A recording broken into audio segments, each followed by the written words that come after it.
I'm really happy that everybody's been here today.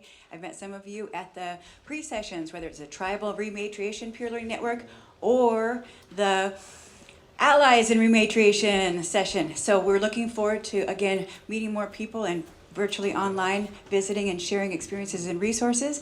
My co-moderator. Good afternoon. I'm Jessica Little, and I'm with California Council of Land Trusts, and I'm really happy to be here. We're going to have our speakers introduce themselves right as they start. We're going to have the slides come up, and then we'll get started.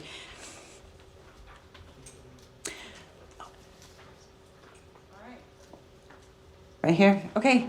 All right, let's kick this off. My name is Allie Metters Knight. I am from occupied Machupta territory, which you might know as Chico, California. So that is our tribal territory. And as you heard at the beginning, there was the treaties that were not ratified in Washington, D.C., and that is a direct result from one of our oppressors named John Bidwell, who lived in Chico, California, received a land grant from Mexico, which then he took the natives as part of the property that came with the land. And so with that, we did a lot of peace and friendship treaty, and he was one of the very, very, very fortunate pioneers and colonizers that were able to go to Washington, D.C. and make that argument in person not to ratify our treaties. So just to give you an impression, since that is the man who helped gauge that for the whole state, that is actually the very, how would we say, that is the slave owner that was actually overseeing us during that time. The land that his wife was left after his death was left to his wife, Annie Bidwell, and she gave all of that land to the city of Chico. And that is what you find as Bidwell Park. And recently it made the news for the park fire and started a fire that went on into the Ishi Wilderness. And so my history is I am a Machupta tribal member, but when I was around 24 years old, I really, really, really needed to know more about who I was tribally. I didn't really get to grow up around that, and I found out that most of our tribal folks did not. So I learned to weave baskets. So I started with willow baskets. And just to weave baskets, I'm 25 years later, I'm about 2 weeks away from my 50th birthday, and I have to change state policy. I have to be an ecologist. I have to be a geographer and the executive director of a land trust in order to weave a basket. For that technology to exist, I have to be such a scientist expert. And so what it's brought me today is I am a TEK practitioner. In 2009, I went to the California Indian Manpower Consortium, trained leadership and entrepreneurial training. And in that, I created a business plan that was submitted to the Department of Labor for the first time that most people in California had never heard of, called TEK, Traditional Ecological Knowledge. And that's been me most of the time for the last 10 years that you've been seeing screaming around and trying to get that out. And that's been me. You're welcome. So what I'm here now just is to support. I'm a qualified pirate. I am a executive director of a non-tribal land trust. I'm in charge of land that is traditionally held by non-natives, and I'm run by a board that is now transitioning into a native board and moving our bylaws and policies into TEK methodologies of land tending.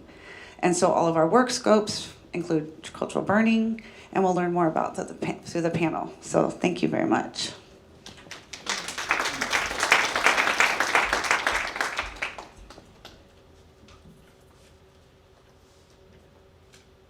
Our quick question.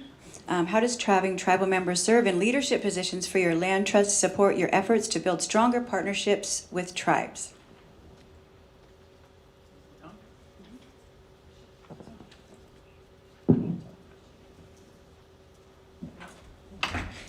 Okay.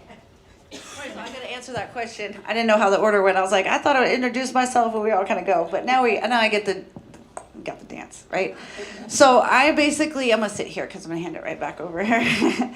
So what I did, I think with tribal leadership in land trusts is actually pointing out the real big, huge problems that happen in land trusts, where you may have 25 acres of conservation land and then 12 acres of, say, vernal pool, meadow protected. Well, the policies and everything on that land is only to that 12 acres, not to the entire piece of land. And as tribal leaders, we see that whole ecosystem as one. And we also see that there is invasive plants like Himalayan blackberry that might be coming in on Santa Barbara sedge, where we would say, oh, we don't want that. The sedge roots are really good for basket weaving and we might want to burn that.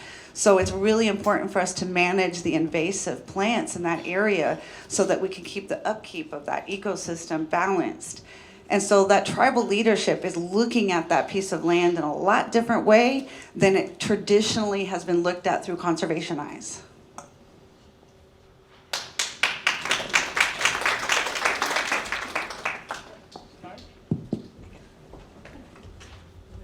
Nishma kiwal kitu kanamsha masana tahawi pizi.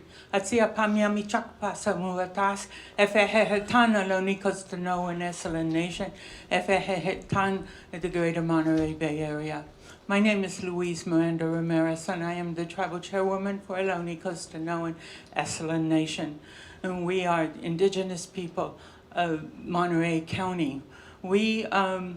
My family is Thomas Santos Miranda, was identified by C.E. Kelsey as the Monterey Band of Monterey, and the only family identified as the Monterey Band by name. We currently have 125 members of that tribe enrolled, of that lineage enrolled in our tribe. We're coming today to bring you this property, his property. We haven't decided on a name yet. We've been working with Big Sur Land Trust to return this property. It has been paid for. It was paid for by the Nature Conservancy, $2.7 million. It's 84 acres. It's 27% wetland. I knew I'd think about it.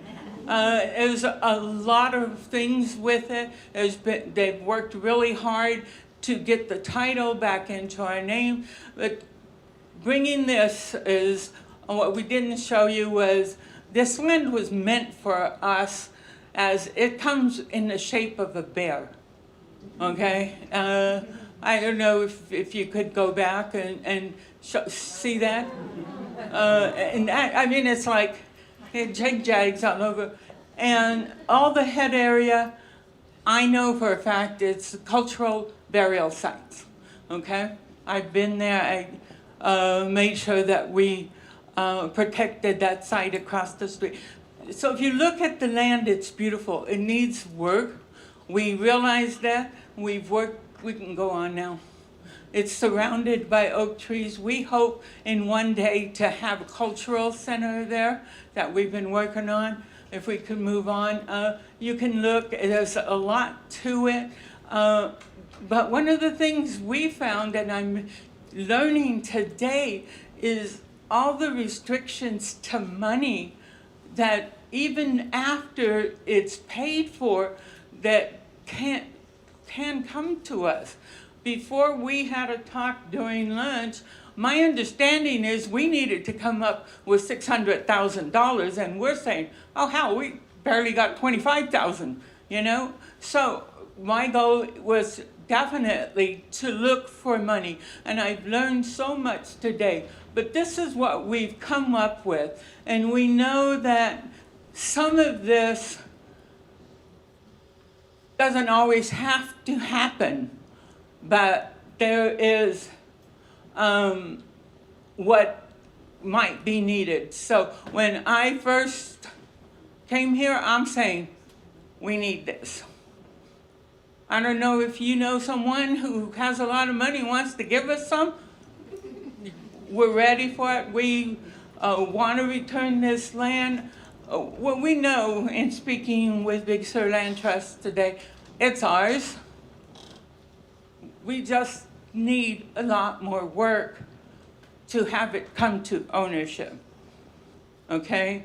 And it's important. We're working with other agencies.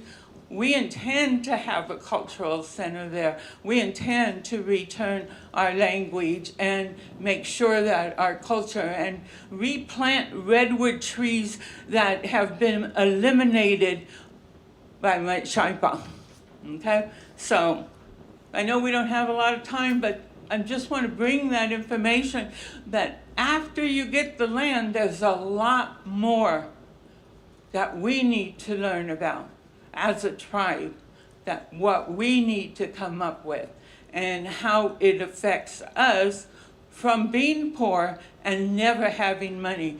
That's a lot of money to us, you know, and I was telling him during lunch, I was lucky if we had a dime for lunch in high school. So this is a lot of money.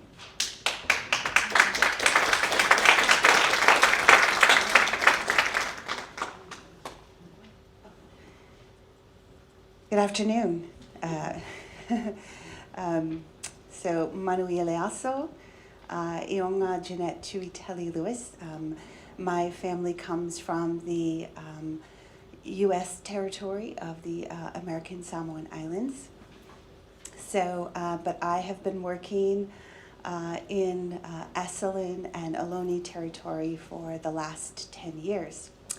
So I serve as president and CEO for Big Sur Land Trust. I have an interesting background because I kind of grew up biculturally between two worlds.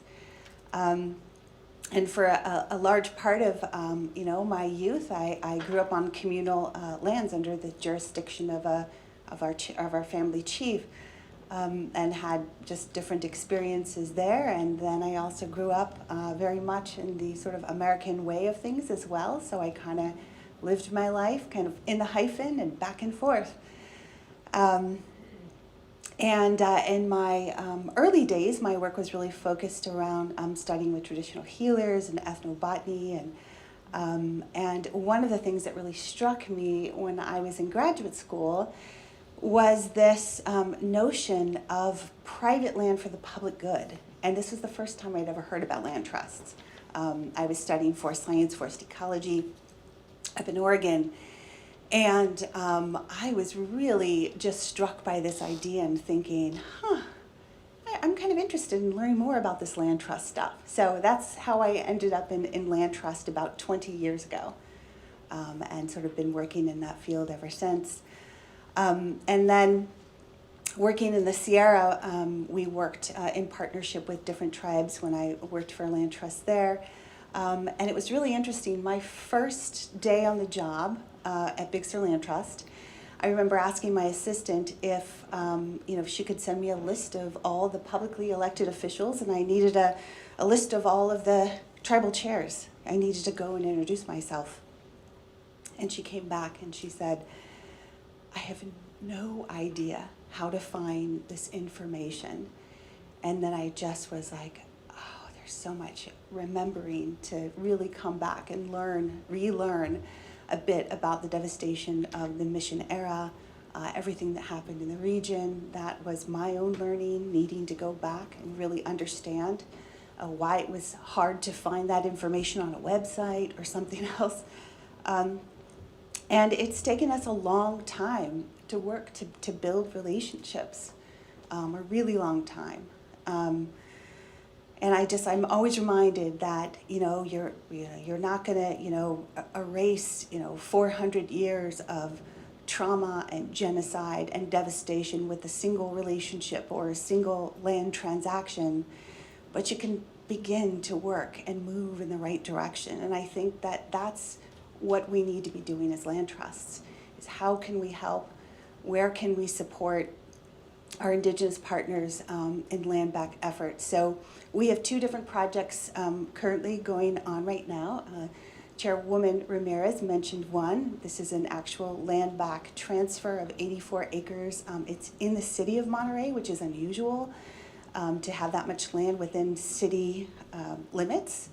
And so that's one property that we are working on. We also recently acquired 5,000 acres in southern Monterey County, and we are working with the Esalen tribe of Monterey County and Chairman Nason on co-management of that, and that has also been a relationship we've been working on. And so, this is not easy work, but it's really important work.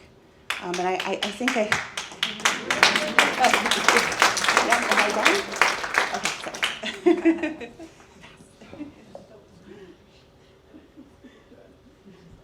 What's the question? Now introduce yourself. Okay. I'm going to ask you a question. Okay. Thank you. Great honor to be here. Thank you, CRNA, for hosting this event. Natural Resources is a great ally to all of us.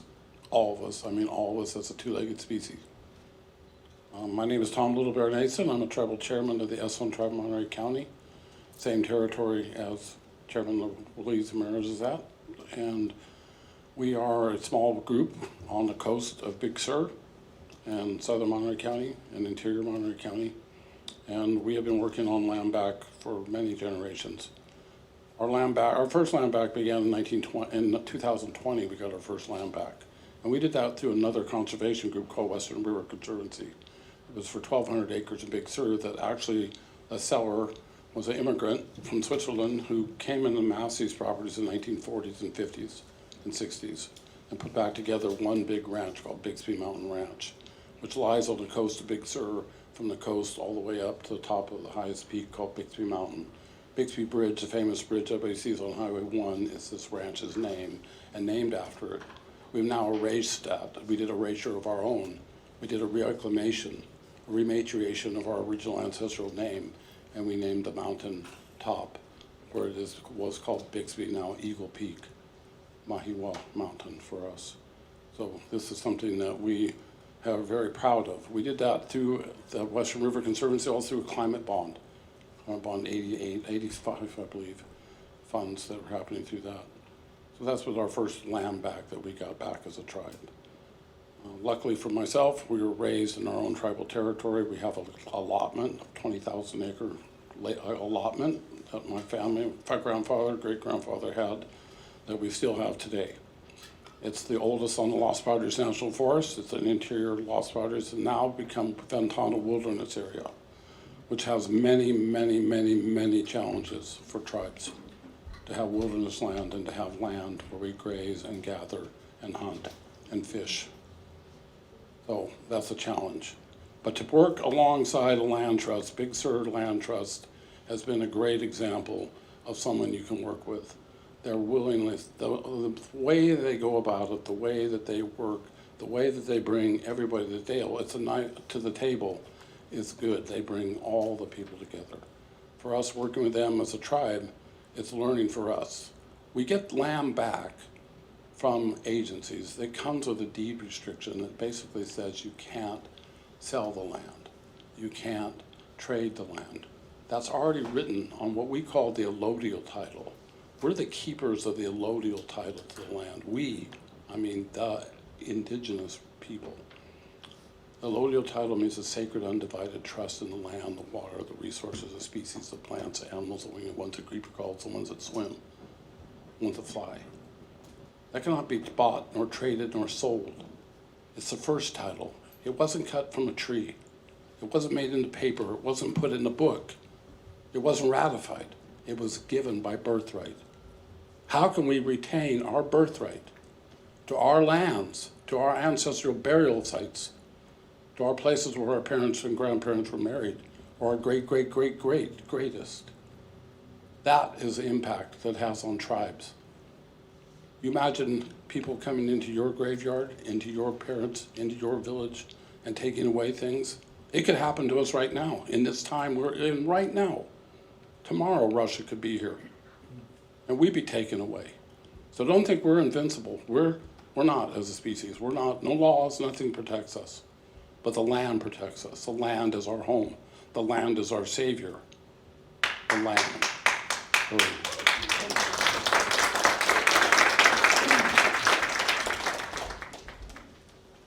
Thank you. I have one question for this side, and then I'll go to Chairman. For this side, our project question is, please share. I'm sorry. some of the work or any lessons that you want to share with this group? Events like today are important. They're not only important for you, they're important for us. To get to know you and you to know us. Feel free to contact us. Ask questions. I mean, we're more than willing to show our history. Our histories go back pre-contact, you know. There wasn't a written language, but it's phonetic, and our stories are all written, and we're reclaiming them. And like I said, our ancestries come from Carmel and Soledad missions, and some from San Antonio. So ask questions. We're willing.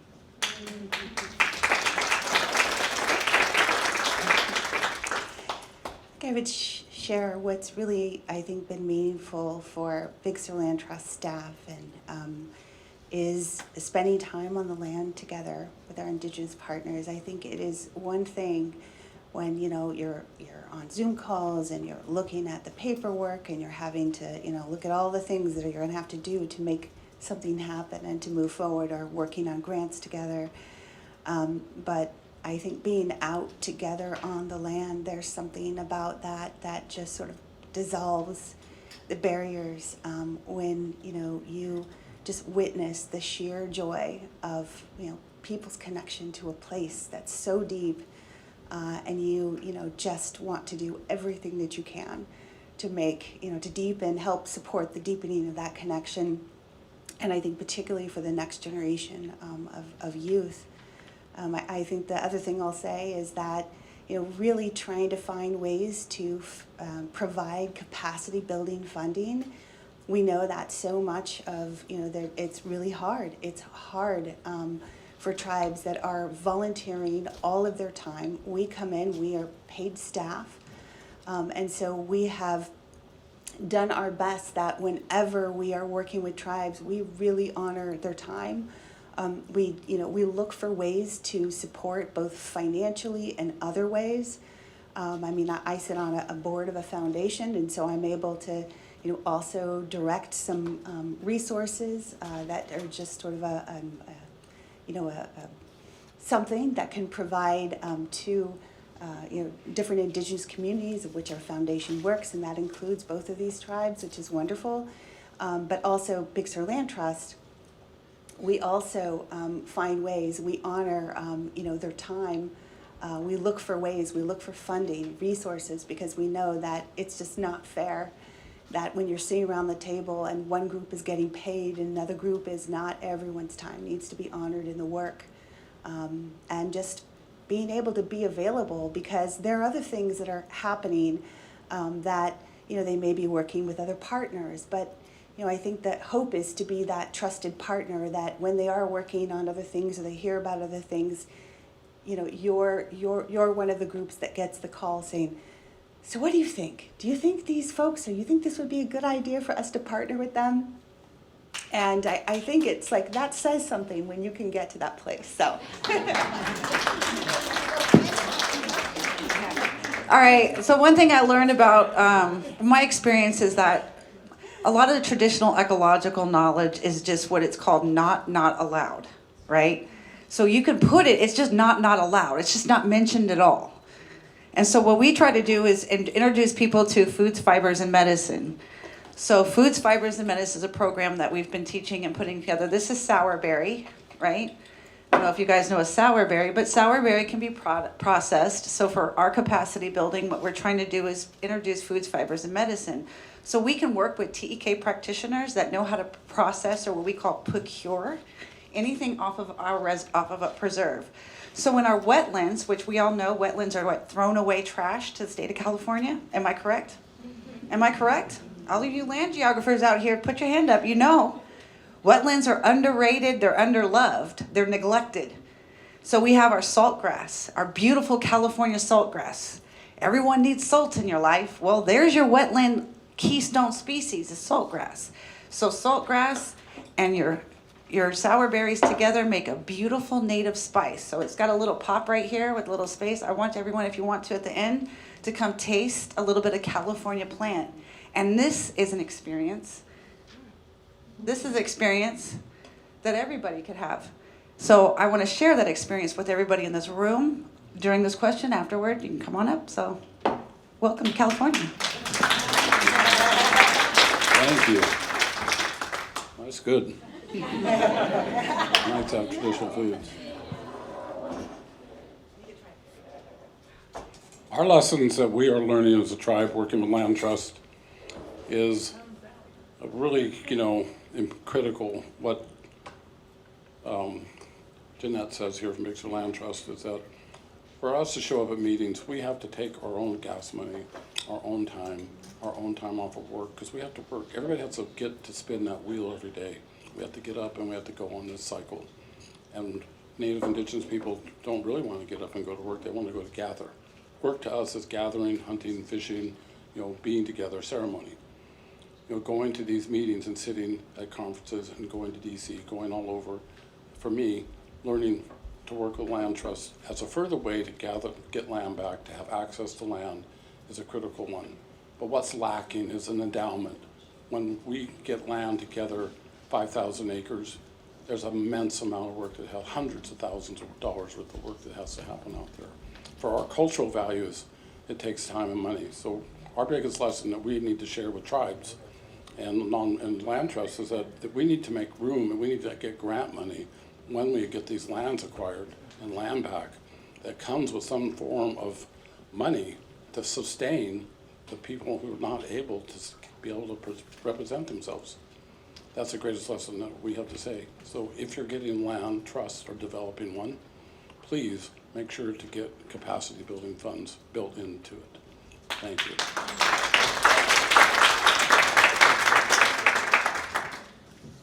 I think we're going to shift our focus slightly to the Tule River Tribes territory.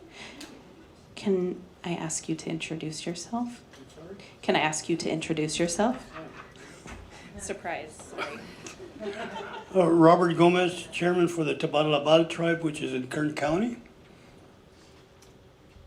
You have a microphone, or you want to use this one? Okay, good. Come in late and put him to work. Good afternoon, everybody. My name is William Garfield. I'm the Tribal Relations Specialist for Sequoia National Forest, Giant Sequoia Monument, and also a member of the Tule River Tribe, former council member there as well. So I'll give two sides of how our partnership working together with Save the Redwoods League has helped the tribe and helped the Forest Service as well. So, I think it all started back in the Windy Fire in, what was that, 21. And anyway, so working together with the Forest Service and Save the Redwoods League, the tribe shared 5 giant sequoia groves with each other. So a lot of work began after post-fire. So what we wanted to do was come in with the partnerships and try to get stuff that was where we lost. I don't know, probably in those 2 fires I think it was Castle and Windy, probably 20% of the giant sequoia groves that were burned at the time. So creating partnerships with all the tribes in the area has been one of our main goals. I'll pass it on to Ben from here. All right, I'm Ben Blum. I'm the Director of Stewardship and Restoration with Save the Redwoods League. And working a lot in the giant sequoia range, we've been kind of faced with an existential crisis of giant sequoias. That's one of our focal areas for Save the Redwoods League. We lost, as William said, just in about a 5-year period, close to 20% of all the 1,000-year-old giant sequoias just in 2 fire seasons.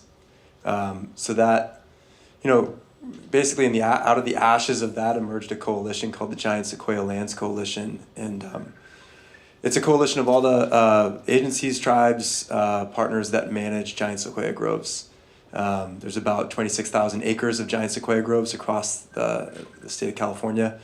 And the coalition represents probably close to 98.9% of the land managers of those groves. And through that partnership, Tule River Tribe has been a huge part of that. The first annual meeting of the coalition was at the Tule River Tribe's reservation. They're part of the leadership of the coalition. And in the first few years of the partnership, we've really been able to get a lot of land stewardship back into these groves that have been mismanaged for 100 years. I think everybody, Forest Service, Park Service, everybody who manages giant sequoia groves realized that the way we were managing these groves was not working, and that we needed to reintegrate fire and active management into these places. And so as a coalition, we've all worked together to contribute to making these groves more resilient, and a lot of that involves working with the tribes to understand how these groves could be managed better and more aligned with pre-European colonization practices.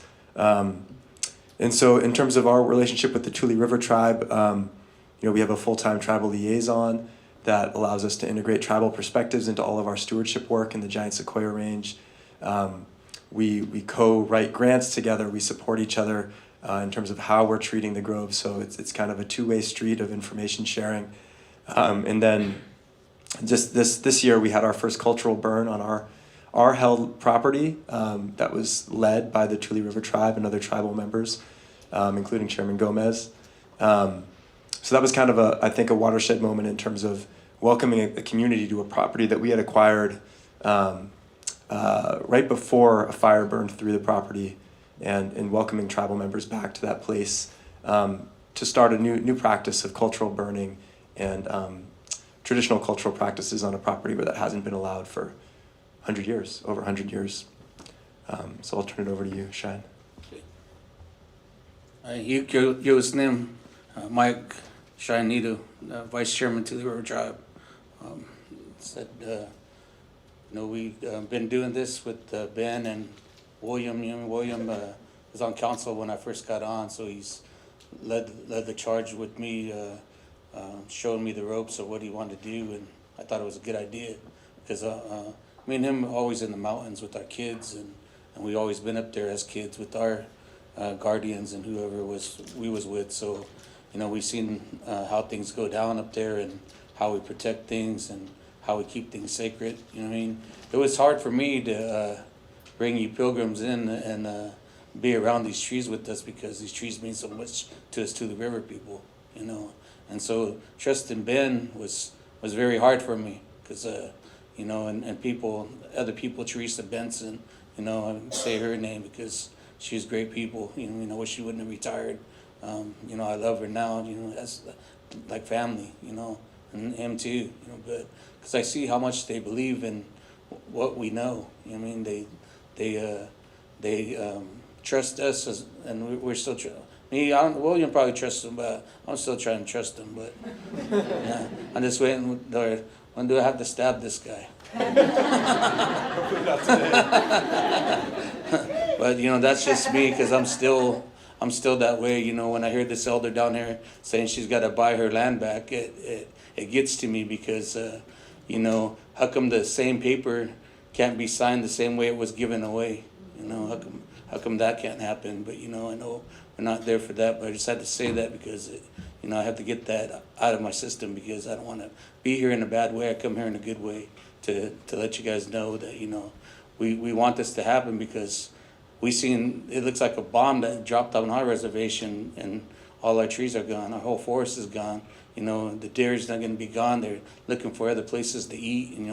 And we've been hunting all our lives, and so there's hardly anything up there besides the trees are gone. Looks like someone just dropped the bomb on our land, and we got a water fight going on. We had a water fight since 1971. All tribes are different. We're not all the same.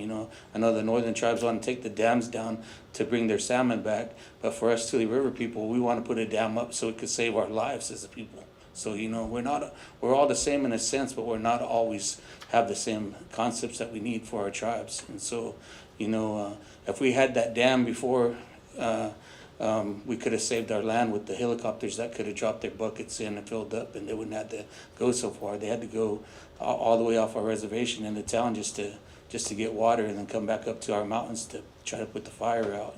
So, and You know, we talk about, you know, taking care of these redwoods and taking care of our lands. You know, it's sad that our land had to burn in our area just for people to open their eyes to what's real, what we've been saying all along, from my elders to us now, you know what I mean? And hopefully our children don't have to say the same things that we're saying here today to make people believe that this has really happened for centuries here on these lands, you know, from northern to southern to central, you know, it's, California all the way across the United States.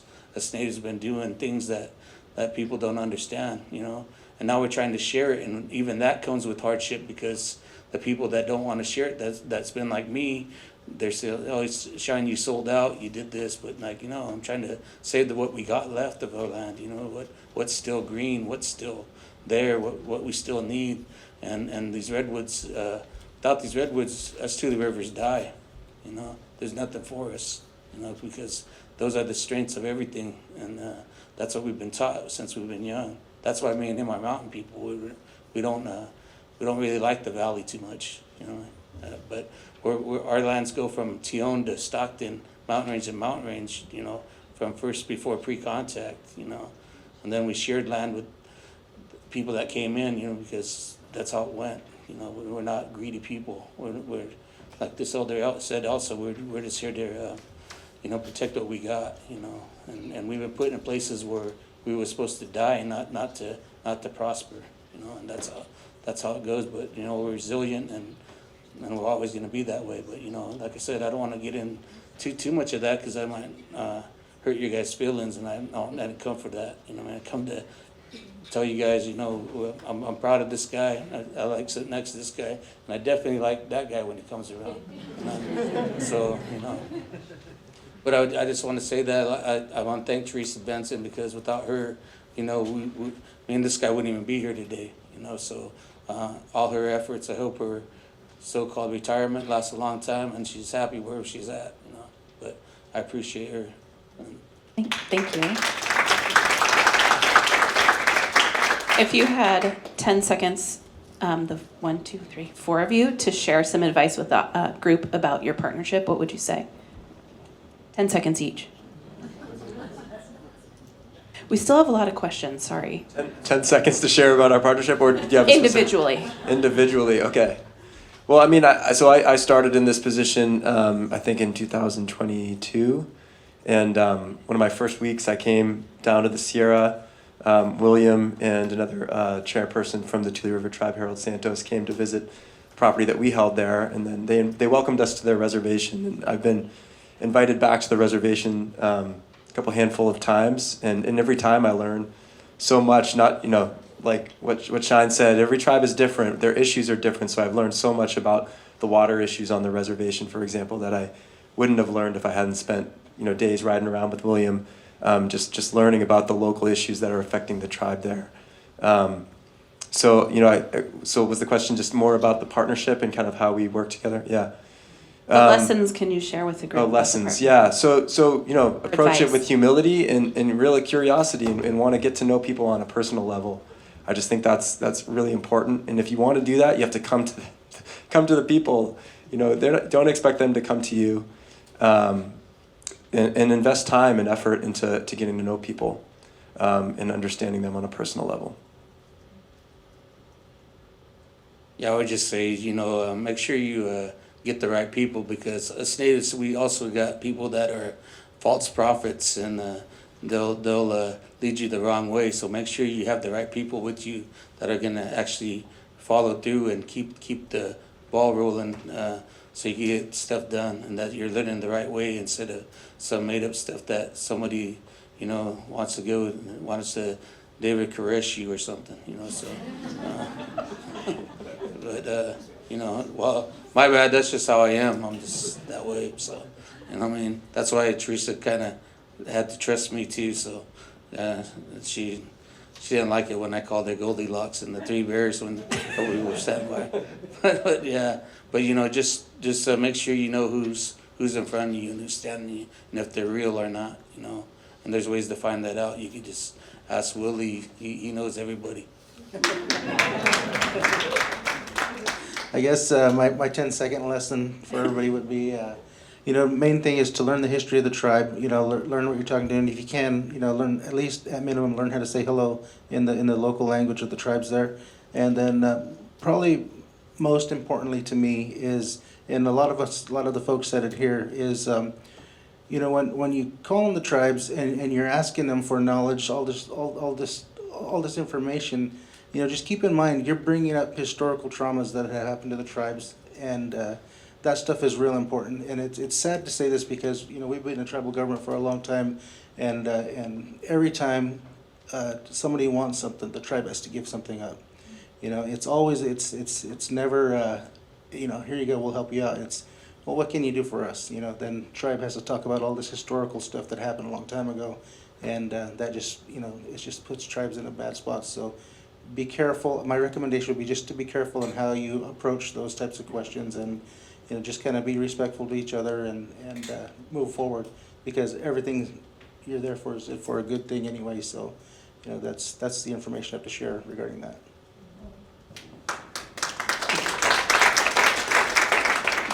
Yowie Alawat, you guys talk too much. Years ago, before these guys were born, I went to Tule River. I got on the Red Road, and an old man there, Philip Hunter, said, "Robert, you want to heal your land? Sing the song, bring the song back to your land." And that's what I did. And I had the fortune of meeting these guys. These guys have been great for me in my old age. Always get me in these predicaments. But I love them. I absolutely love them. But I think that would be my 10-minute or 10-second advice is bring back the song to your land.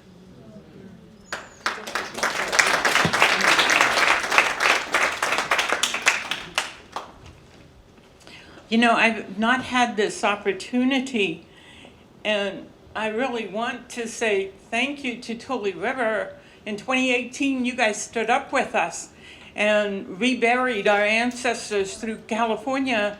And Joseph, he brought me a redwood tree that had burned on your land. And we laid, because the Army was insisting that we put concrete, and we didn't want to put concrete around them, and we laid the redwood tree around all of our ancestors. So I can only say thank you right now, and how much my heart means to be in touch with you finally.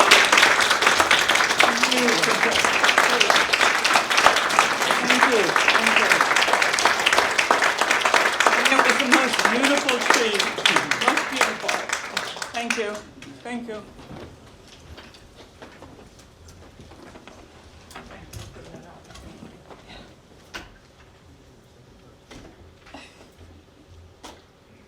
How to follow that? Former, this is for the chairman and our elders of the tribal communities on this panel. If you had one word of advice for this group, what would you share so that they can take home to build partnerships with tribes and integrate tribal priorities throughout their land trust mission?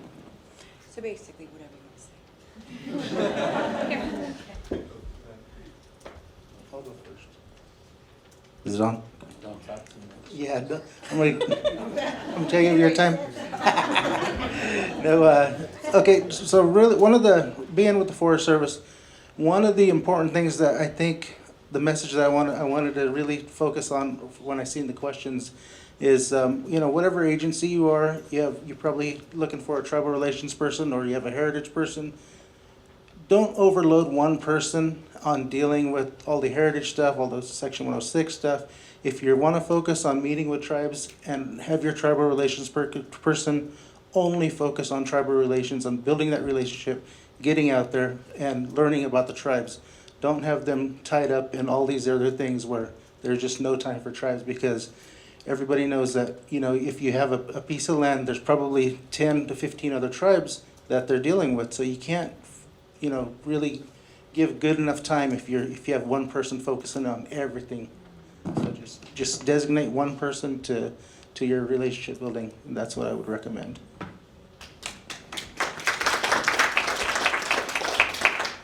Yeah, I just recommend, you know, if tribal government are, if they're not answering your emails or they're not answering your phone calls, you know, just keep trying, don't give up, because a lot of us are busy on other fights, and, you know, we're not trying to ignore you.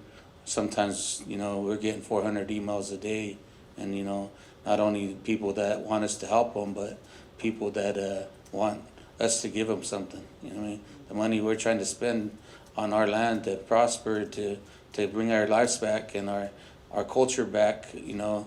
Even our culture costs money nowadays. You know, I mean, it's kind of sad that it's that way, but, you know, it costs to buy the lands back, you know. I sit with this elder over here, and, you know, we're fortunate that some people wanted to give him land back, but, like, you know, we have to do a lot of things just for the gas, just for the hotels, you know, and the stuff we could camp out on that land, then someone's gonna come and arrest us for being on that land, you know. So we really can't really be the natives that we want to be, you know. But you know, so everything costs, and so we're just busy sometimes. So don't give up on trying to reach out to people, you know. Don't get discouraged, and just keep trying, you know. And one day someone will answer you, and it's like, finally, you know. But you know, you just got to keep trying, you know, and don't give up.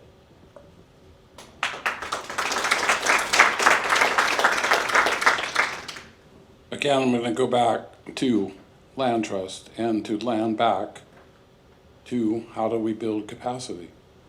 How do tribes, how do you as a nonprofit, how do we as a tribe work together collaboratively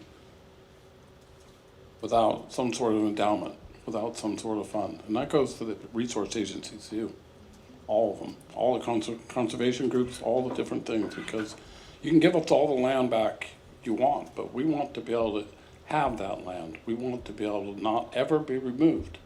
And our history has shown over 500 years that this doesn't work out that way for indigenous people. It hasn't. It never has.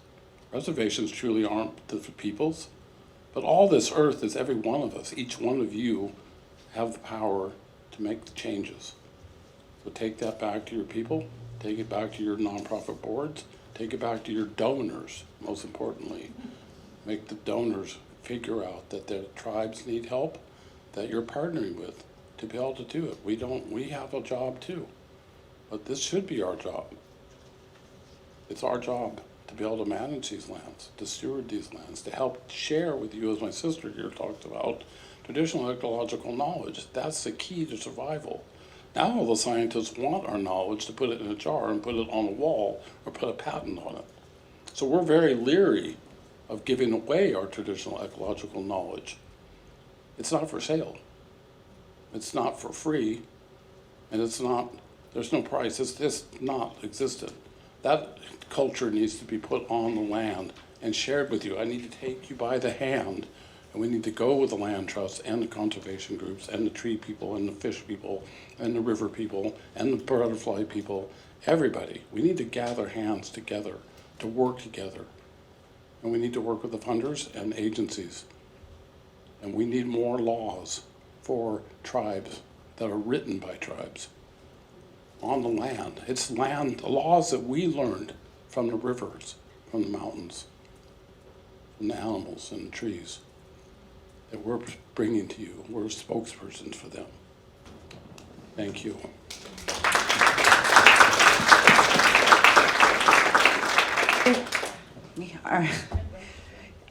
Yeah, I mean, my advice really is, working with different tribes and partnerships, working with the land. One is to look at the name of the land that you have on all of your land trusts. You have your endowments, right? You follow your endowments to go straight to a piece of land. And those are usually, traditionally, those two priorities that you send to your board of directors if you work for a land trust is you give a report on the status of your endowment. Your board kind of gets to gamble away the money and figure out how to make money off of that on the market, right? Off of that land. Is that correct? And it is. So it's a degree that endowment is you can gamble with that money, and then you can earn money with that.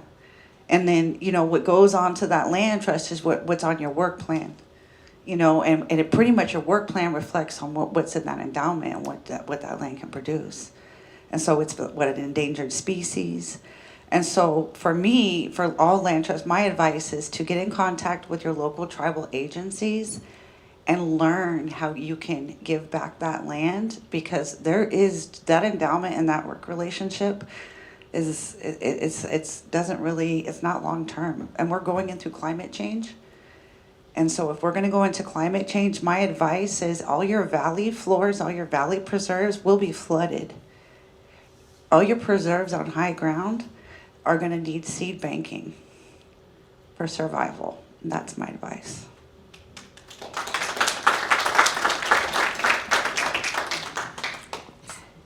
So to make it quick, we're going to fight. We've been here, and we haven't stopped fighting. And imagine that we will continue to fight. So you take the time to understand us. Understand what our words mean. Because we're going to fight. We're not giving up.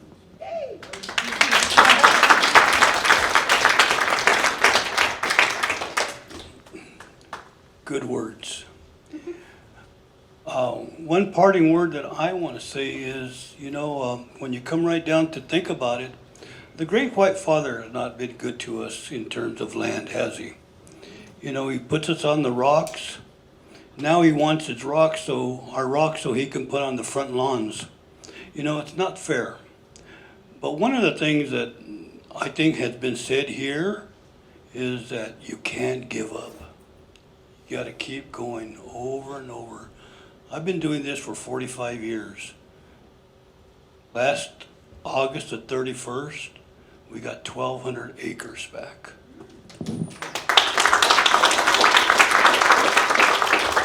And I remember an elder in our first ceremony that we had there, the young men were there singing their songs, which made us feel good. An elder came to me, he says, "Robert, I feel like I'm home. I don't need to go home anymore." And that made me feel good that we were able to do that. The council and I were able to do that. Then we ran into a donation, 1,900 acres. So we're working on that. Now we're working on 500 acres. So don't give up, because things come to you. Things happen for a reason. And above all, you gotta work with integrity. You gotta be true to yourself, because if you're not gonna be true to anyone else. Okay, thank you.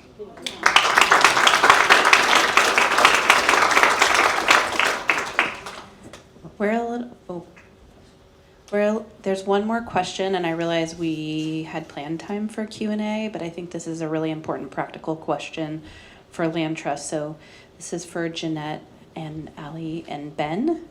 How do you all work with your board of directors and your non-tribal stakeholders to explain the importance of tribal partnerships and advancing tribal access, co-management, and ancestral land return? It's a really good question, because I think that it is one of the things that land trusts struggle the most with, that I see. I hear so much about my colleagues being like, yes, land back, we want to do this, and the staff are bought in, and then it gets to the board of trustees and they're like, full stop, back up, right? And I think that this is really, really common. And I think it's tough because as either executive directors or CEOs, we are told that you need to be moving shoulder to shoulder with your board chair and with your board. Don't ever get too far ahead of your board, right? And yet the pace of change that's happening, I think the deep conviction that folks that work day to day in the land trust community feel, and then the pace at which organizations can actually shift, they're really working on different timelines. I can share that, we have been trying to educate our board around, right relations for, I don't know, 9 years now. We have sessions at all of our board. We call them advances, not retreats.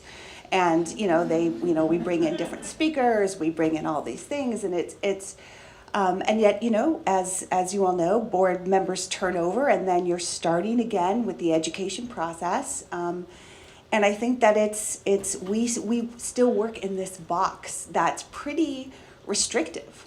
And we've learned that, to be a good land trust and to be an accredited land trust, there are all these things and all these procedures and all these things you have to make sure they're in place so that you can,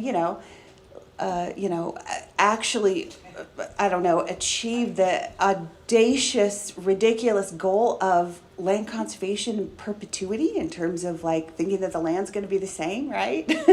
It's challenging, I think, for all of us. And so I would just say, consistent. It's never enough education. It is constantly putting it in front of them. And I think, for many of us in these leadership roles, it's also like sometimes having to just get into the fire, right? It's also about making sure that you have a board that at least you might not be able to be bringing all of them along at the same time, but you've got enough of them that can really support your efforts. And I think there's also, that on-the-ground experiential training that, is hard to get. As land trust staff, we are in the day-to-day. It's very different from a board of trustees who's flying in every quarter for their meeting, yet they have a lot of power in, decision making, right? And so, yeah, I think that's constant education is all I can say.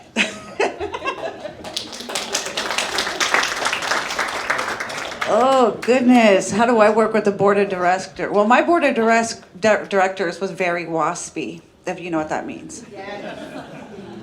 And so they, what a lot of stuff would happen was they were broke and desperate, and they were in a crisis.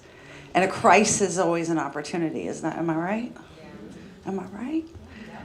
So there was a crisis. And they were in my tribal territory, having a crisis with an endemic species called Butte County metaphone, which they named after Butte County.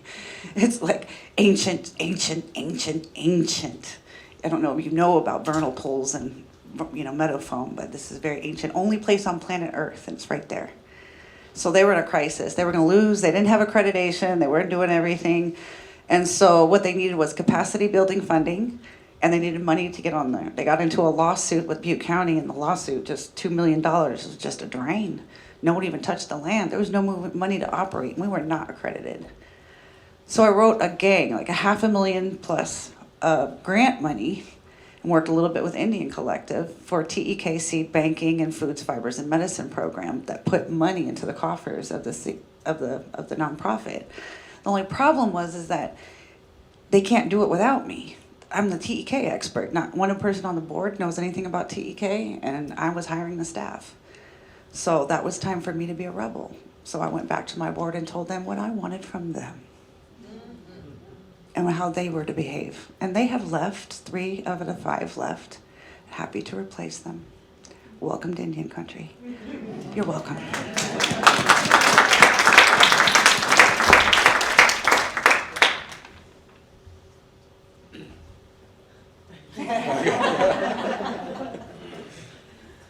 All right.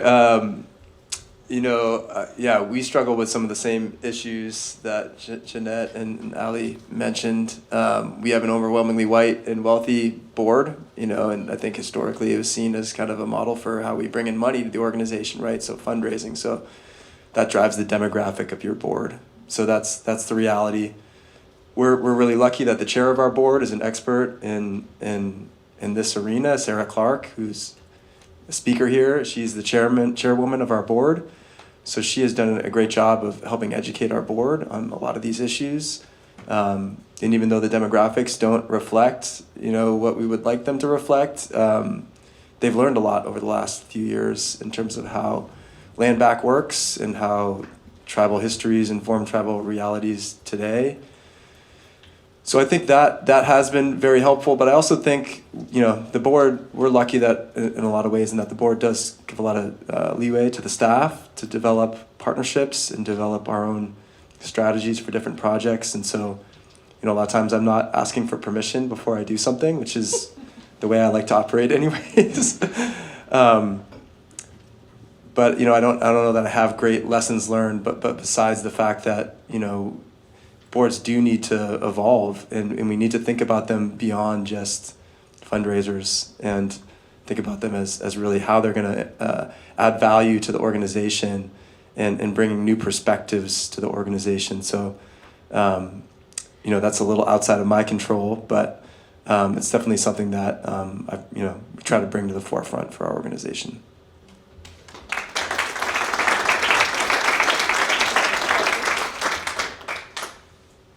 Thank you all so much. We had planned time for Q&A, but we had a lot more to say. So we're 6 minutes into our coffee break, and we have a little raffle to pull.